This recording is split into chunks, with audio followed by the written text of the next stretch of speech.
Hey guys, welcome back to my new video. तो आज आप फिर से देखने वाले हैं देविका गुप्ता, जो कि रोस्टिंग वीडियो बनाती हैं। तो आज उनका कुछ एसएससी एग्ज़ाम पेपर पर कोई रिएक्शन है। तो चलिए उसको पूरा देखते हैं और उसका ट्यूटोरियल रिएक्शन वीडियो करते हैं।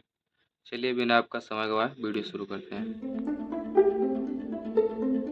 दोस्तों, किसी भी देश का चौथा स्तंभ होता है उनका मीडिया या न्यूज वाले या फिर कुछ भी कह लो। जो मीडिया कुछ न्यूज़ भी वाले देश तो में होते गलत हैं। सही चल रहा होता है वो अपने माध्यम से लोगों तक पहुंचाते हैं, क्योंकि देश की जनता मोस्टली अपने कामों में व्यस्त रहती है और इतना बड़ा देश है हमारा, तो सबको खबर बिना मीडिया के तो मिलने से रहा। तो शाम को जब पापा लोग टीवी ऑन करते हैं तो देश के कोने कोने की सारी खबर देखते हैं, देश की क्या हालात है, सब कुछ सामने आता है न्यूज के माध्यम से। तो चलो आज हम भी थोड़ा टीवी पे न्यूज देख लेते हैं। इन्होंने बयान दिया है ना, जो इन्होंने स्टेटमेंट रखी है, ये बहुत ही बुरी है और इससे समाज में जो मैसेज फैल रहा है ना, वो बहुत ही बुरा मैसेज आ रहा है। और क्या असर पड़ेगा, और आप कौन होते हैं डिसाइड करने वाले कि वो कौन सी उम्र में शादी करनी चाहिए और कौन सी उम्र में नहीं। उनके पेरेंट्स डिसाइड करेंगे, उनकी फैमिली डिसाइड करेगी, उसका खुद का निर्णय होगा कि उसे कौन सी उम्र में शादी करनी चाहिए और कौन सी में नहीं करनी चाहिए। मुझे समझ में नहीं आ रहा कि यहाँ पे लड़कियां ऑफेंड क्यों हो रही हैं, जबकि प्रेमानंद जी ने सबके लिए ही बोला है, ये स्पेशली लड़कियों के लिए नहीं बोला। अरे दीदी वो झोल है ना, इसीलिए। कैसे झोल भाई? एसएससी के एग्जाम में जो मैसअप हुआ है उसके बाद जो पीसफुल प्रोटेस्ट हो रहे थे उसको दबाना भी तो था ना।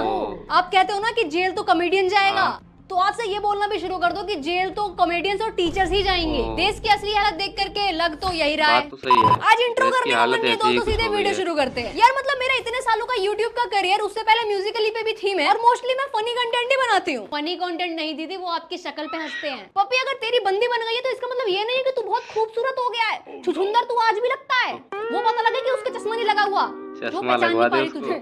अरे अभी आप जानती कहाँ हो मुझे।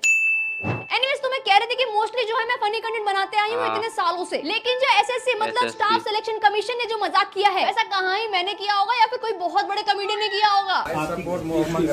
भाई कसम से इससे कम मजाक करके लोग कोर्ट के सामने तक गए हैं यार। तुम ये देखो पहले भाई एसएससी ने खेला कर दिया। एसएससी ये चाह रही है कि स्टूडेंट फॉर्म भरने से पहले भी 100 बार सोचे। ये देखो मेरा स्टेटस आया है कि जो मेरे एग्जाम का सेंटर है वो अंडमान निकोबार द्वीप है। अब मैं राजस्थान से हूँ, अंडमान निकोबार द्वीप कहाँ जाऊंगा भाई मैं? इतने पैसे कहाँ से आएंगे बताओ। ये एग्जाम सेंटर रखने का क्या मतलब था?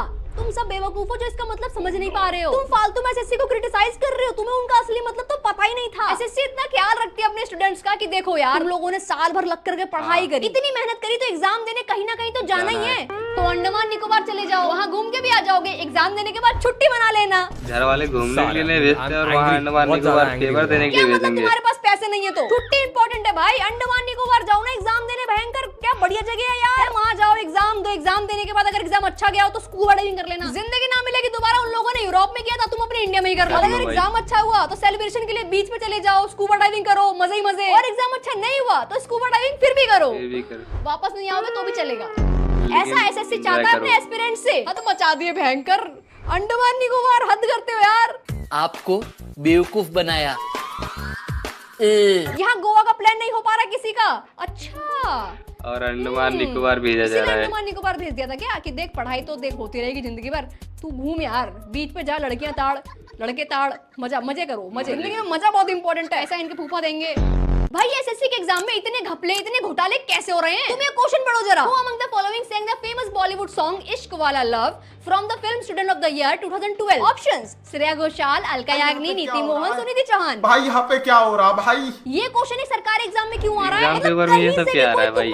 इतनी मोटी बुक होती है एसएससी के लिए, इतनी मोटी बुक, वो भी न जाने कितनी पढ़ते हैं लोग। अब वो ये भी याद रखे कि गाना जो सुना था मैंने उस मूवी में, उसमें सिंगर कौन थी बे? मतलब जो एंजॉय करने की चीज है अब लोग उसको भी याद करें। अनटिल और अनलेस तुमको सिंगर बनना है तो हाँ करो, बट जिनको सरकारी नौकरी चाहिए वो क्यों याद करें भाई? यहाँ लोग सालों तक डिस्ट्रैक्शन से दूर रहने की कोशिश करते हैं, जैसे खेलना कूदना, मूवी देखना, गाने सुनना, लॉन्ग ड्राइव पे जाना, घर वालों से इवन बात तक करना। बात छोड़ो भाई, लोगों से चैट तक नहीं करते ये लोग, ताकि सरकारी नौकरी के लिए तैयारी अच्छे से कर पाए। अपने सगे घर वालों से ढंग से मिल तक नहीं पाते ये लोग। यहाँ ये क्वेश्चन पूछे कि बताओ ये गाना किसने गाया था, बताओ। अरे बताओ ना, अरे बताओ यार, तुम्हें सब पता है, बताओ कौन सा गाना है ये, कौन सा है, बताओ। जब इसको मुंह देखते हैं तब हमको बीपी लो हो जाता है। अरे केबीसी थोड़ी चल रहा है जो तुम म्यूजिक बजा दोगे बैकग्राउंड में और लोग गेस करेंगे कि ये वाला गाना हो सकता है। अरे पेपर सेट करने वाले रंगीन मास्टर जी बेचारे एस्पिरेंट पढ़ने में बिजी थे, उनको क्या पता ये गाना किसने गाया है। पर जिनको पता हो उनको तो मजे आ गए होंगे कि हाँ ये तो ये है, ये इसने गाया, इसने नीति चौहान ने गाया था क्या? इश्क वाला लव दर्द नहीं यार, ये नीति ने गाया था शायद। नीति मोहन ने कहा था शायद, या आश्चर्य घोषाल, इन दोनों में से कोई हो सकता है। ये टिक मार दो, क्वेश्चन है मेरे कोई लिए। भी एग्जाम में पास हो जाओगे। सोचो भाई, मेरा दिन रात का यही काम है, मुझे तक नहीं पता, वो बेचारे पढ़ने निकले वाले बच्चों को कहाँ से पता होगा। और ये सवाल पता है एसएससी के किसके पेपर का है? SSC GD general duty. ये कांस्टेबल का एग्जाम है, बेसिकली बीएसएफ काउंटर टेररिज्म वगैरह के जो भी कांस्टेबल होंगे उनकी भर्ती के लिए ये वाला एग्जाम था, और ये उनका क्वेश्चन। अरे क्या पाद सूंघ के पेपर बना दिया था क्या सस्ते न से? मुझे लगता है दोस्तों इसमें भी एसएससी वालों ने बहुत सोचा होगा, डीप थिंकिंग दी होगी कि यार देखो कांस्टेबल अगर ये लोग बन गए, फिर काम पे कहीं बोर हुए, उनको पता तो रचे ना गाना कि ये गाना कैसे है, कैसे गाते हैं, गाना भी गाना आना चाहिए, क्या है, कौन से सिंगर ने इसको गाया है। हनी सिंह का वॉल्यूम 1 बादशाह ने लिखा था या फिर हनी सिंह ने, है सब पता होना चाहिए। सोचे एसएससी एस्पिरेंट्स को एग्जाम के लिए प्रिपरेशन कैसे करनी चाहिए अकॉर्डिंग टू एसएससी। मम्मी हो गया मेरा खाना, मैं जा रही हूँ पढ़ाई करने। हे सिरी प्ले वॉल्यूम 1।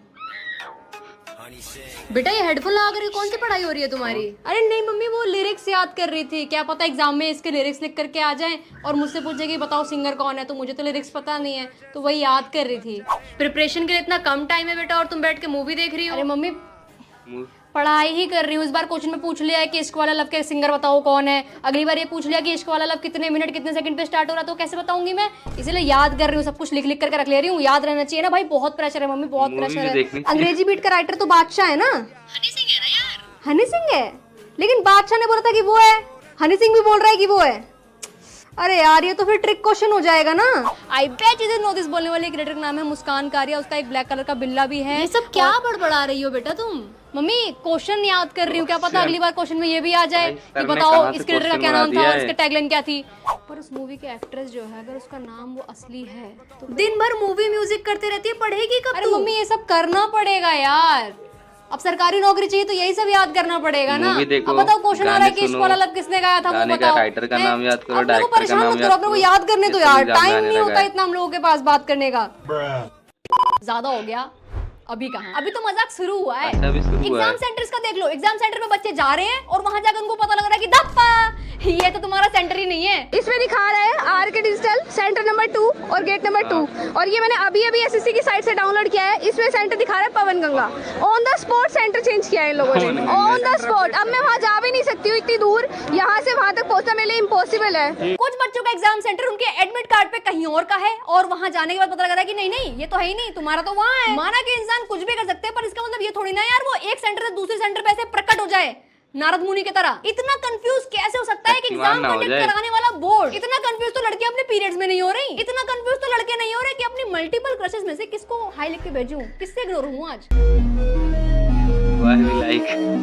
इतना कंफ्यूज तो देश का विपक्ष नहीं है आज के टाइम पे। तो सेंटर देने में एक स्टूडेंट को इतनी कंफ्यूजन और मजाक सुनना है, सुनाती हूँ। तो रुको जरा, सबर करो। एसएससी वालों को जो एग्जाम होता है ना वो कंप्यूटर पे होता है। सभी बच्चों को एक एक कंप्यूटर मिलता है और उस पे क्वेश्चंस आते हैं। इतने कंप्यूटर होने के बाद भी ये डेटाबेस मैनेज नहीं कर पा रहे। एक विद्यार्थी की एक यूनिक आइडेंटिटी होनी चाहिए ना डेटाबेस में, तो एक स्टूडेंट को 2 सेंटर कैसे दे दिए? और कंप्यूटर जो है इनके जिसपे बच्चों को एग्जाम देने हैं उसका कभी ना कीबोर्ड चल रहा होता है, कभी ना माउस चल रहा होता है। क्या मतलब सरकारी एग्जाम है, एग्जाम के बाद अगर इनकी जॉब लग जाएगी तो कौन सा ये काम ही करेंगे, इसलिए हमारे कंप्यूटर्स भी काम नहीं करेंगे। अरे इससे बढ़िया सबको एक टैबलेट दे दो ना, कंप्यूटर से सस्ता भी पड़ेगा और कम से कम चलेगा तो सही, टाइम तो वेस्ट नहीं होगा बच्चों का वहाँ पे बैठ करके। अरे बाप रे। वह जब इतना सब हो गया ना भाई, तो टीचर्स ने खुद जाके प्रोटेस्ट किया, पीसफुल प्रोटेस्ट किया, पहले ही बता दूं। एंड उसमें फिर सरकार ने बोला कि जाओ जाओ जाओ पकड़ लो इनको, पकड़ लो। क्या शिक्षा देते हैं क्या ये? अच्छा कोई बात नहीं, पकड़ लो। और सारे टीचर्स को पकड़ करके बस में भर के प्रोटेस्ट साइट से ही भगा दिया, और उनमें सारे हमारे फेमस टीचर्स थे आगे। आप इतना डरते क्यों यार? सेशन चल रहा है,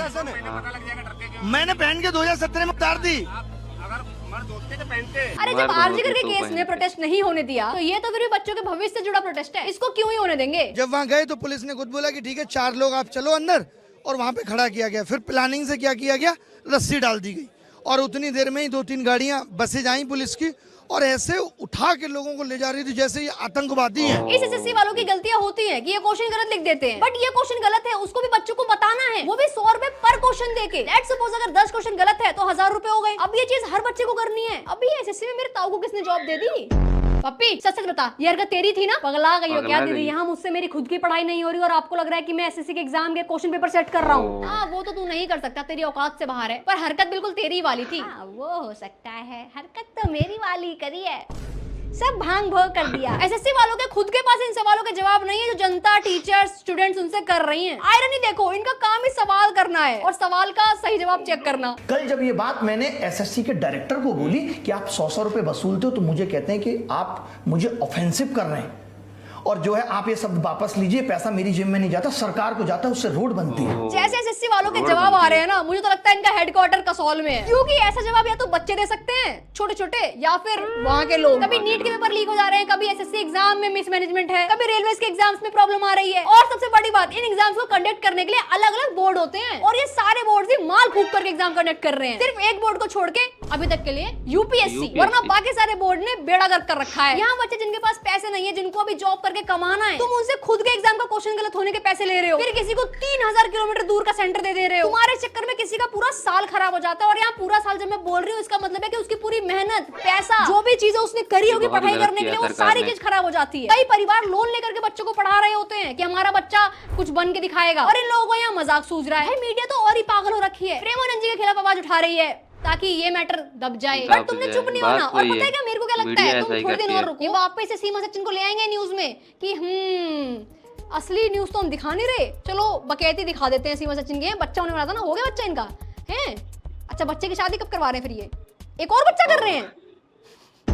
हाँ, क्या ही बोला जाए भाई, मीडिया के बारे में क्या ही बोला जाए। रियलिटी मीडिया के बस की नहीं दिखाना, रियलिटी और मीडिया दोनों अलग अलग चीजें हैं। बाकी भाई मस्त लंका लगाओ इनकी, इतनी बेइज्जती कर दो कि अकल आए अगली बार से। मुझे तो लग रहा है चिढ़ करके अगली बार का पेपर ही टफ ना कर दें। खैर, कर भी देंगे तो क्या फर्क पड़ता है, कम से कम ये तो मत पूछना ना कि ये गाना किसने लिखा है, गाना हनी सिंह और बादशाह। खैर दोस्तों, that's it, thank you so much for watching and yes don't forget to do like, share, subscribe. Video अच्छा लगा तो हेलो गाइस, ऐसे इंटरेस्टिंग वीडियो देखने के लिए हमारे चैनल पे बने रहें। आपको ये वीडियो कैसे लगा कमेंट करके ज़रूर बताएं, और एसएससी बोर्ड एग्ज़ाम कौन कौन देने गया था ये भी बताएं।